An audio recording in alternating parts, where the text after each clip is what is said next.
All right. Thank everybody for tuning in. Let's get this thing going, man. All right, let's get this thing going one way or another. Salute to everybody that's in the chat box, man. We're going to talk. We're going to really talk about what this team needs to do, what it have to do, and also the T. Will situation. We got to talk about it, right? It won't be Law Nation if I don't talk about it, okay? Now, in Mississippi, I do know for sure they got an implied consent law. And also, I do know for sure in the state of Texas, they have an implied consent law, meaning that you don't have to blow on the breathalyzer or what have you. You don't have to show signs or anything like that you are drunk or under the influence. The implied consent law states that if a police officer feels deep down in his heart that you're not eligible to drive or you're not eligible to walk or pretty much ride anything, that he can pull you over or he can arrest you or detain you for quote unquote public intoxication. He don't need a toxicologist or anything like that. Now, as far as whether or not it holds up in a court of law, that's a whole nother subject. It's a whole nother story. So T. Will's story, his whole mechanism, whatever excuses that he had out there, doesn't match up. Now, this is the thing. And I'm going to talk to you guys. Can I just talk to you guys and tell you guys what's the real deal Holyfield is all about, right? I can do that, right? You guys can hear me. The thing is with this, you get paid, I think his contract, I didn't look up the numbers. I know my stat guy is going to do that. I think he get paid $19 million, right? All of this money is pretty much guaranteed at this point. So with that being said, if you try to cut him, you're going to eat a lot of dead money, right? So shout out to T. Will's guy who set up his contract. Shout out to his agent, right? T. Will's agent need to hit up Dez Bryant because Dez Bryant needed something like this to come into the fray, right? But neither here nor there. So if you can't cut the guy, you can't really move his contract. The only thing that you can do is hope. And if you this is the thing. This is the only angle you have. If you T Will, you're straight. It's a blessing in disguise that you broke your foot because you're not trade bait, right? And your contract was feasible enough for another team to pick that up, but you broke your foot and you can't trade damaged good. According to the CBA, you got to be able to pass the quote unquote physical, and he wasn't going to be able to pass the physical. So therefore, nobody would entertain the aspect of trading T. Will. But this is the thing with T. Will. I'm going to move on from here. And I'm going to let you guys know what we need to really think about during this OTAs. The thing is with T. Will contract is that even if you try to cut him, you're not going to be able to do that because you're going to eat the dead money. But there is a clause within the CBA. If he so happen to get suspended for whatever this situation is, then that open up groundwork, that open up tools for the National Football League to say, okay, none of this stuff can be guaranteed because he quote unquote went against the contract, and therefore now we can pretty much move him and don't have to eat the 19 million or eat the 4 million or 5 million if the NFL so happened to decide to actually suspend the guy. But neither here nor there. Shout out to who's there? Ty Jefferson in the house. Family first. Shout out to you too as well. Jeremy Carter, Shane Anchor. I think that's how you say your name. All right. So moving on from here, we're going to talk a little bit about what I'm thinking about expectations going into the OTAs. For once, I want Sean Lee to stay healthy. We need him to stay healthy. For two, I need for D-Law. I want you guys to put in, I put out earlier today, the over-under for D-Law. Is it going to be plus 10 sacks or is it going to be below 10 sacks? And let me know, because it is what it is at this point.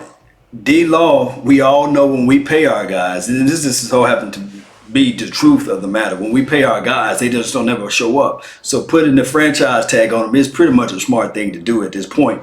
So is he going to be a plus 10 sack? I'm seeing Paulie, he's saying plus 10 sacks. Ty Jefferson saying plus 10 sacks. 19 sacks from Dwayne. Look, the guy got the temperament. He has the skill set. He had the vicious hands. I don't know too much about the double teams. He did complain and cry a little bit when he was being held or whatever, you know. So will he be able to step up his game? That's the thing. If he's able to step up his game and get 10 plus sacks, let's say he get 15, 16 sacks, do you really want to pay him then? So at this point, if the analytics show if he's somehow in the middle of the season and he's balling out of control, then Jerry Jones, you need to figure out a way to reach into your pocket and pay this man. That's just the bottom line with that.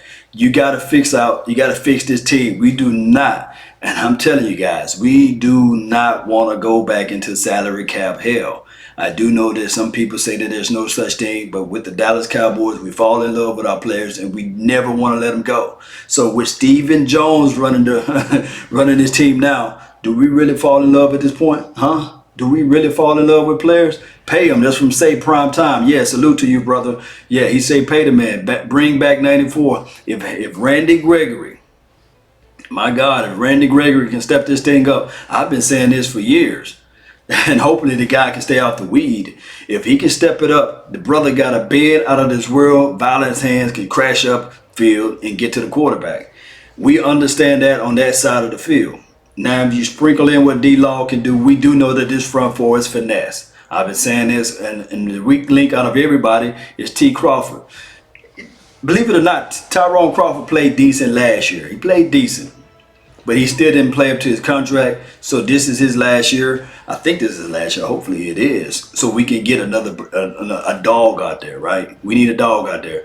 D-Law is not worth multi-year deal. This is from Joe. I believe what you're saying, brother. I believe exactly what you're saying. I would go by the year stance, but still, I'm only saying this: if he start balling out, it's week 6, and his brother got like 8 sacks or 9 sacks or 10 sacks in week 6, then we're gonna have to really think about something before that thing get too wild and before that thing get too crazy. We're gonna have to really reach into our pockets and say, okay, before this year is over with, we're gonna go ahead and drop that wallet off onto you. You know what I mean? We're gonna put that money in your pocket. We're gonna drop them dollars. Let me see if I can drop them dollars. Where them dollars at? Y'all remember that song, Where Them Dollars At? Yeah. Let me see if I can find that thing. Let them go and drop them dollars down on them. Because at the end of the day, if you don't drop them dollars down on them, somebody else will. And you don't want him to go to another team within our division like the horrible Redskins. I think they love our players. They fall in love with our players all the time. And believe it or not, Redskins looking pretty good. I'm not afraid to say it. You know, with the Geist kid, they got a good running back. They got a quarterback who's not going to give the ball away. For those who out there crying and want a gunslinger, I think Kirk Cousins haven't beaten the Cowboys in 2 years or more. So at the end of the day, now they got a poised quarterback, a quarterback going to take care of the ball. He's not going to give us gifts. We're going to have to take the ball away. So I'm relying on this front four to do their thing. This OTAs, we got to really figure out, we're going to separate the puppies from the dogs, the grown dogs. We're going to have to separate these puppies. I don't want no chihuahuas in here. We want some dogs with some bark, with some bass in their voice. You know what I mean? We don't want these little bitty chihuahuas out here. Gallup going to the star. Going to be the star. This is from D.O. That Gallup going to be the star. That's why I'm saying I can't wait to this OTAs, because all this talking about what our players going to be is nothing. Because I'm still worried about this one thing right here: injuries. I'm worried about hamstrings, and I'm worried about this defense not having a pretty much an answer to this safety position. This defense don't have an answer to the nose tackle. Think about this: if you really want to beat the Cowboys, you run it straight up the middle. You got to run it straight up the middle. That's how you beat the Cowboys. You run that ball, you tote that rock, you put a bit of medicine that we try to do to other teams: hold the ball, run the ball, then we have problems. Think about this Green Bay game. Go back and watch the Green Bay games. I do know that number 50 wasn't out there, but if you go back and watch that Green Bay game, Aaron Rodgers said, you know what? These some tight window throws. These guys are antsy. They flying out to the ball. Let me just give him a little Aaron Jones. I think that was the running back's name. And he was just slicing us up left and right. Slicing us up. If you go back and watch the Eagles game, what opened it up for them? I put the all or nothing out there. We was winning. We was winning all the way up to it. And I do know that all of the Garrett apologists going to say, well, Law, you got to look at it from every angle of it. Jason Garrett can't be out there on the field. My thing is with Jason Garrett, I don't care who says, with these 4 eyes I got, and some of you guys got eyes and teeth and mouth and noses and things like that. You can see, smell, and touch and taste everything that we seeing out here with Jason Garrett. Second half adjustment is just not there. I don't care what nobody says about that, you know. At the the thing is with Jason Garrett, when we were watching that game, of course, Eagles had a better depth, because I hate the argument of saying that they lost their left tackle, they lost their linebacker, they lost this, they lost Tupac, they lost Biggie, they lost John Wayne, they lost everybody. You see what I'm saying? And they were still able to win games. For once, I'm going to tell you guys, the Eagles had a better depth chart than us, right? Can we just call a spade a spade? We didn't have depths at those positionings because we so busy spending money on players that's not playing. That's just the bottom line. We didn't have the cap resources. But the second half adjustment, you know what exactly what Philadelphia did, Eagles did? They said, look, they are flying out to the ball, they're attacking. Let's just take away one thing that I know that he can't stop. And that's the run. They start running the ball. They start pounding the ball. They start having these guys playing off, looking for the run. And then that's when Carson Wentz, who does play pass underneath football, that nobody really say it to him because the media doesn't bring that out. But if you look at Carson Wentz's pass, dinking, dink, dink, dink here, dink there. And then occasionally he passed the ball to his tight ends who can get separation, who can run vertical seam routes, who can run inline routes, and who can also flex to the outside, who we have a limited knowledge of offense when we have Jason Witten out there. Because you know he's not going to flex Jason Witten all the way to the outside and say, okay, exploit this mismatch, because it's just not going to happen. So this OTA is what we need to happen out here is we need to figure out who the puppies are. Let them stay over there eating their kibbles and bits when we need to see who the dog's going to be out here as far as defense and offense. Who's going to step it up? Who's going to be the guy that's going to step it up for Jason Witten? This tight end by committee, that ain't nothing what I want to look for. I don't want to look for this tight end by committee. Come hell and high water, we want somebody to step it up and say that this position belongs to me. I'm going to run the Y. I'm going to take over this position. And if Rico Gathers ain't doing that, then come on. It's time for Rico to go. But if Rico Gathers coming out there saying that, hey, I'm 6'8", or I'm 6'7.5", whatever his measurables are, 285 pounds, you come stop me. You come line up against me, and I'm gonna embarrass you. And I want Shorts to do the same thing. Yeah, I'm gonna come run this. I'm gonna run off this inline block, and I'm finna demolish you. I'm finna put you down in the dirt. I want a fight to come happen next week, or whenever we put on them pads. I want somebody to fight. That's what I want. I don't want to hear Jason Garrett talking about fight, finish the fight. I don't want nobody to finish no fight. I want somebody to start the fight.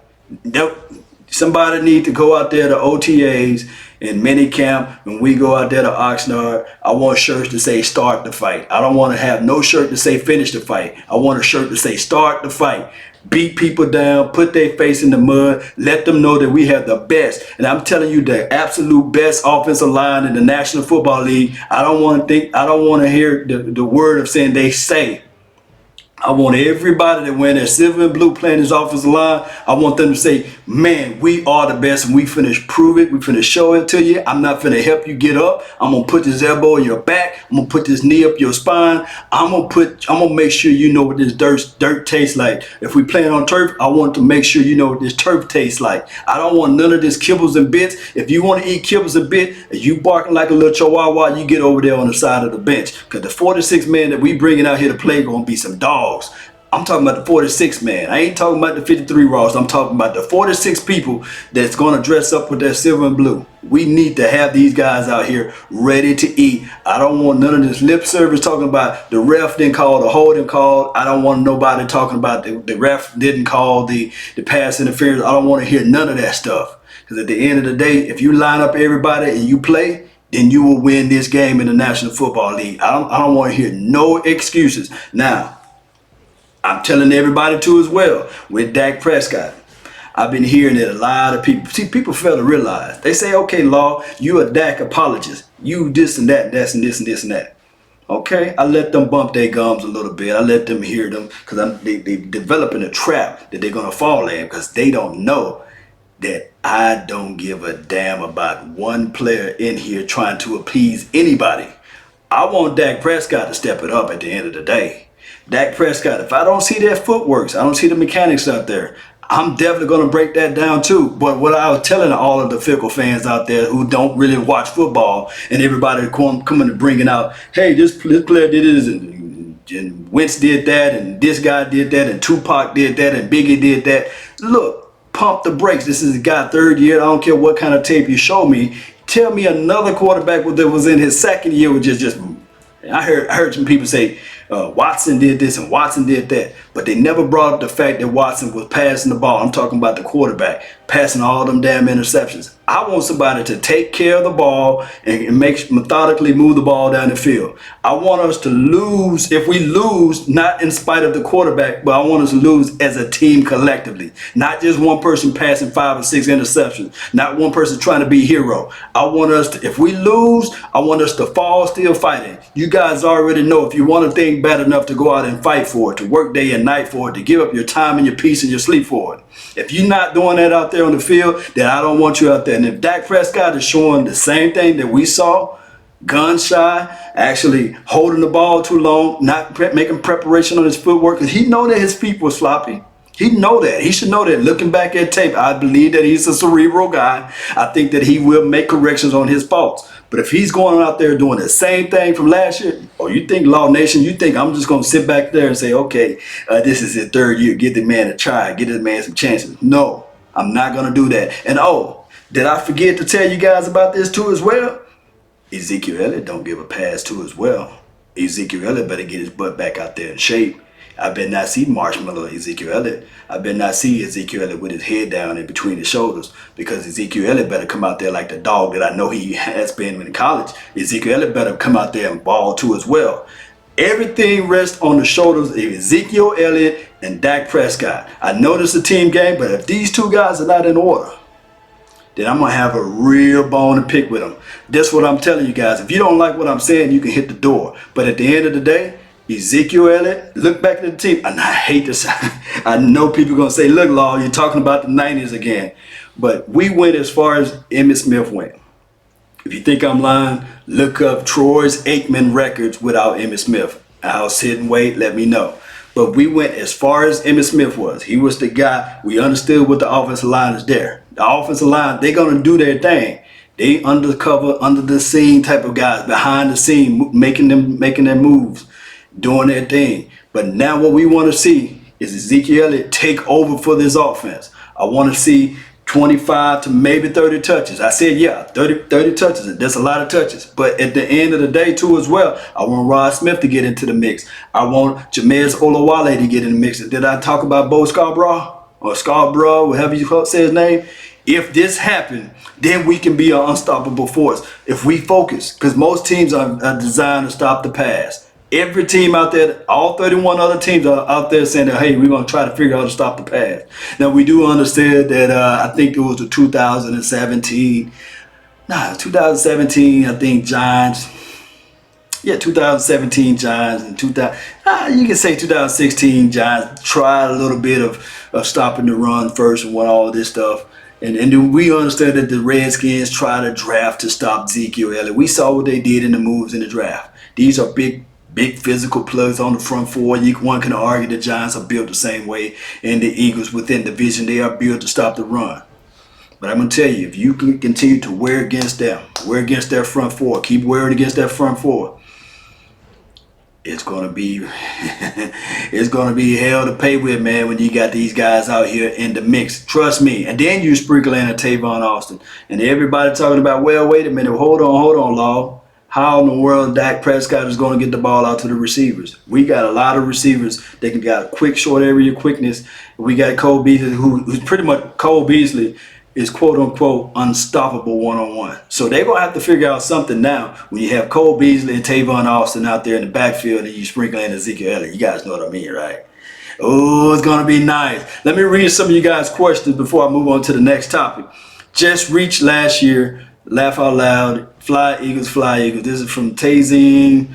Oh, man, Sports Guru, man. Shout out to you for making a donation to help grow the nation, man. Thank you for making it rain, brother. Making it rain for me. Let me read your comment, man. Jordan Churn gonna push Scarborough out of the way. Jordan Churn, I need to really look at Jordan Churn's page and his highlights and his pictures and all of his accolades. I'm gonna have to really dive real deep in his tape. Didn't have time. Time is my enemy right now. Gallup is gonna be a beast. This is from Me on. Jay, what's up, fam? Shout out to you, man. Wrong man session in process. Yes. Yeah, in progress. Yeah, that's what I'm talking about. Produced by Jay. Daniel Gracia, what you talking about? Dio, man, what's up, man? Dio, man. Putting the fire out here, man. Man, I'm gonna have to man, you guys making the donation to help grow the nation, man. Let me see what else I can put out here, man. Thank you guys for making the donation for help growing the nation. You know how that goes. You didn't have a question, but that's okay. Who else we got? The real Bishop Kane. What's up, man? Yes, yes. On every post, man, you got to keep it real, man. Gallup signed his contract today. What I want to see Gallup, I don't care. I don't care what Gallup to sign. But what I want Gallup to do is to show up and show out. Hey, this is when we separate the dogs from the puppies. The puppies from the dogs from the puppies.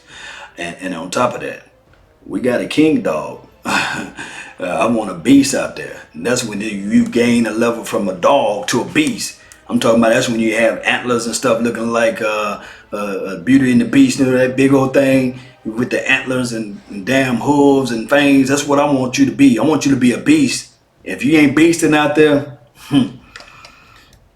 it's some next level stuff, man. All right, so we want to get those rings behind us. We want to get those things right here. But let me just pull up this guy right here. Jaylon.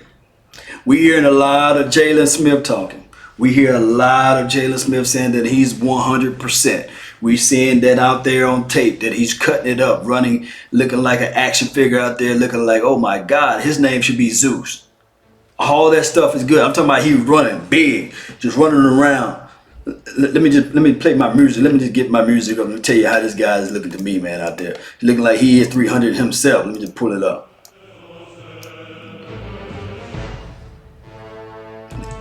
Hey, he walking around here like this, baby.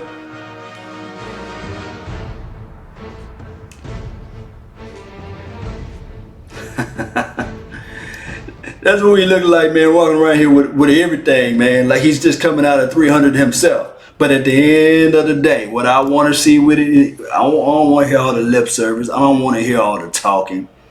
I want to see the action figure in action. I want to see him exploding, busting, running through his gaps, assignment, backpedaling. And that's the thing that I want to see. If we see the highlights of the side twitch movements, we knew he had that. We understand that Jaylon Smith can get side to side. We know Jaylon Smith can move side to side, up and down and all this stuff. But I want to see his backpedal. I want to see how he attack when he's out in space. I want to be able to see Jaylon Smith make plays out there and get interceptions.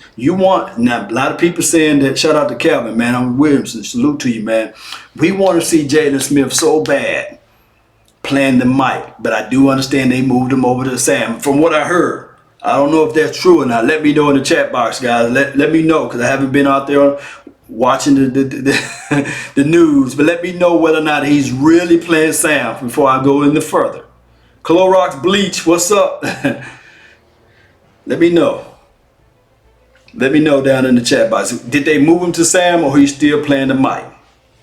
Let me know. I guess you guys don't know either. But at the end of the day, what I want to see him do, if he playing that mic position, you got to be able to cover out in space, especially if you plan the cover 2 scheme. That scheme out there, you got to be able to be flexible, backpedal, especially when the middle and the deep seam routes, you got to be able to bow it up, shoot the gap, and also backpedal. And that's the problem. When he backpedal, he don't backpedal. He do this number. He turns sideways. And that's why you see him sideways in most of his deal. He turns sideways. We need this brother to backpedal out of his stance and figure out where the ball is going to be located and keep his eyes at the quarterback or down the field of play. I do not want to see Jaylon Smith this year turn his back. I do not want to see the side of his number when he's out there playing that mic. Now, I want him to be explosive. Now, if they're going to push him out to Sam, I understand that.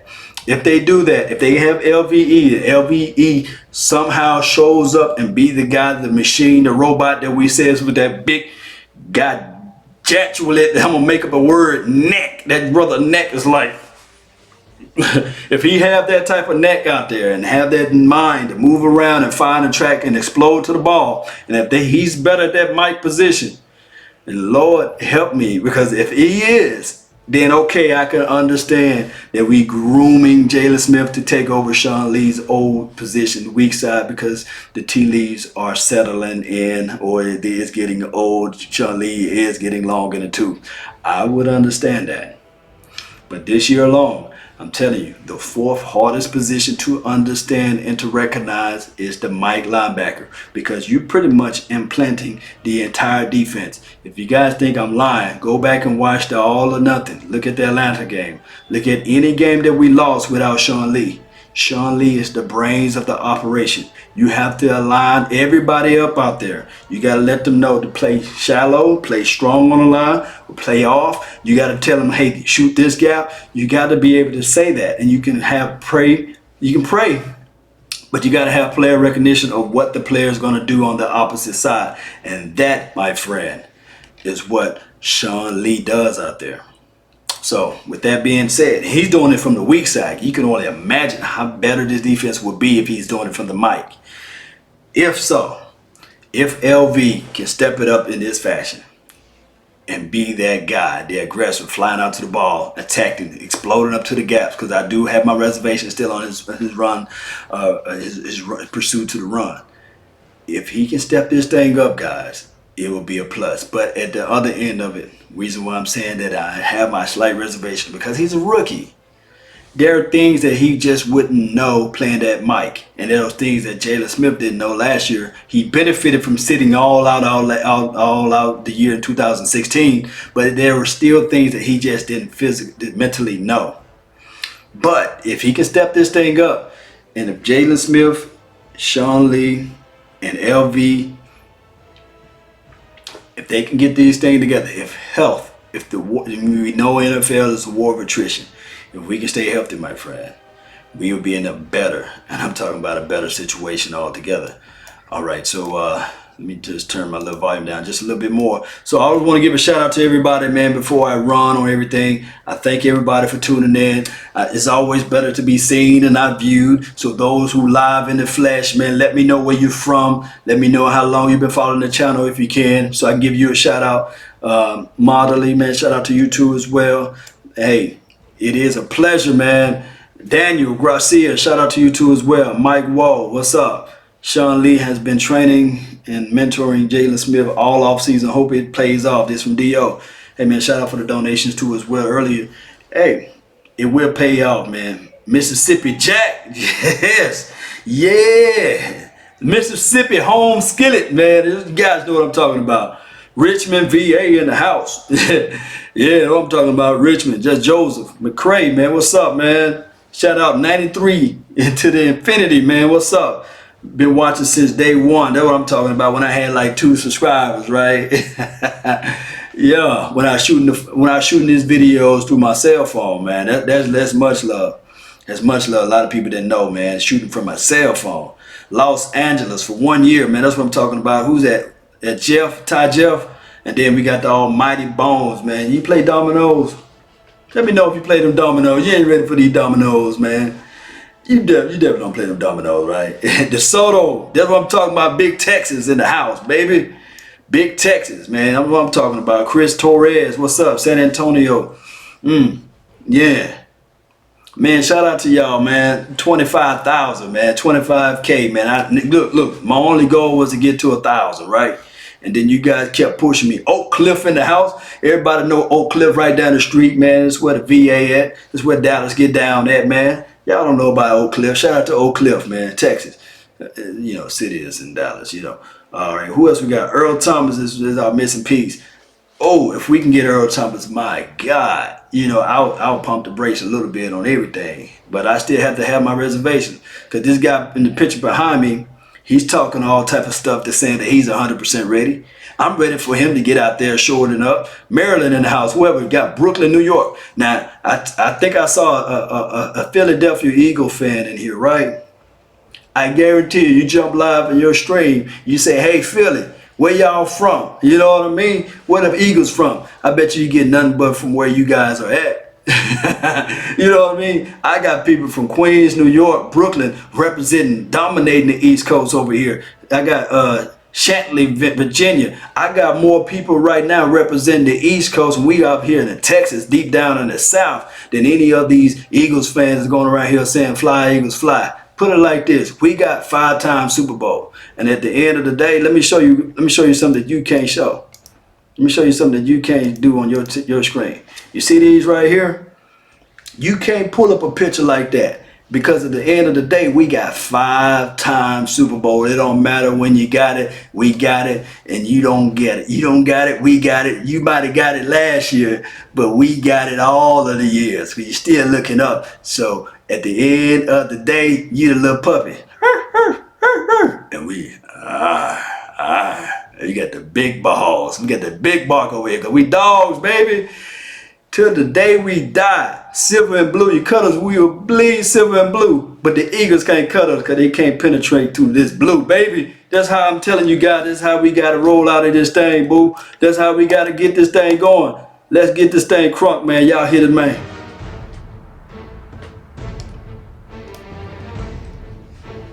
Five time, baby.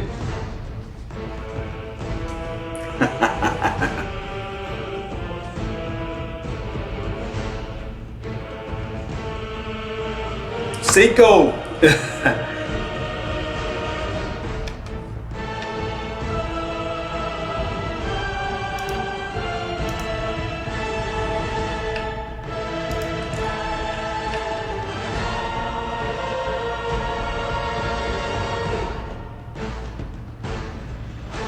Let me get you some.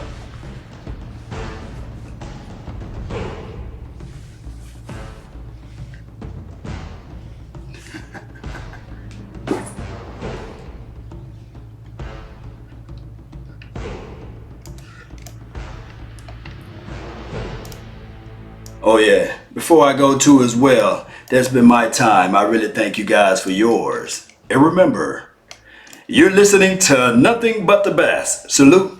I'm out. Peace.